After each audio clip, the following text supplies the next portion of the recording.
Kami dari kelompok 3, perkenalkan nama saya Reva Ardina. Saya Aditya. Saya Muhammad Tajo Athar. Saya Asep Mulyana. Saya Tri Amelia. Saya Siti Holisoh. Saya Isnaini. Kami akan menjelaskan mengenai materi sistem kepartaian yang berlangsung pada masa demokrasi liberal.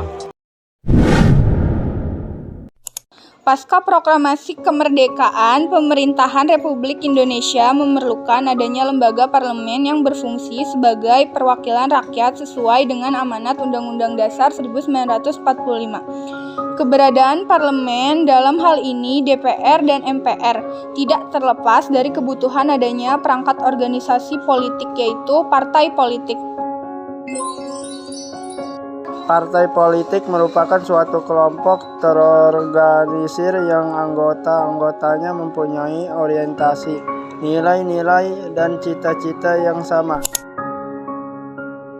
Tujuan dibentuknya partai politik adalah untuk memperoleh, merebut, dan mempertahankan kekuasaan secara konstitusional. Jadi munculnya partai politik erat kaitannya dengan kekuasaan. Sistem kepartaian yang dianut pada masa demokrasi liberal adalah sistem multipartai. Pada tanggal 3 November 1945, pemerintah mengeluarkan maklumat yang menjadi gagasan pembentukan partai-partai politik baru. Pembentukan partai politik ini menurut Muhammad Hatta agar memudahkan dalam mengontrol perjuangan lebih lanjut. Pembentukan partai politik ini bertujuan untuk mudah dapat mengukur kekuatan perjuangan kita dan untuk mempermudah meminta tanggung jawab kepada pemimpin-pemimpin barisan perjuangan. Namun pada kenyataannya, partai-partai politik tersebut cenderung untuk memperjuangkan kepentingan golongan daripada kepentingan nasional. Partai-partai politik yang ada saling bersaing, saling mencari kesalahan, dan saling menjatuhkan.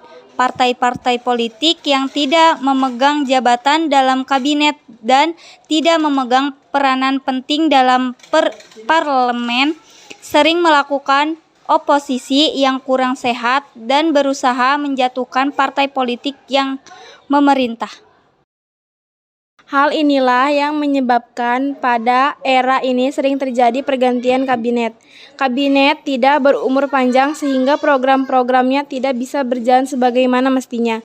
Kondisi inilah yang mendorong Presiden Soekarno mencari solusi untuk membangun kehidupan politik Indonesia, yang akhirnya membawa Indonesia dari sistem demokrasi liberal menuju demokrasi terpimpin.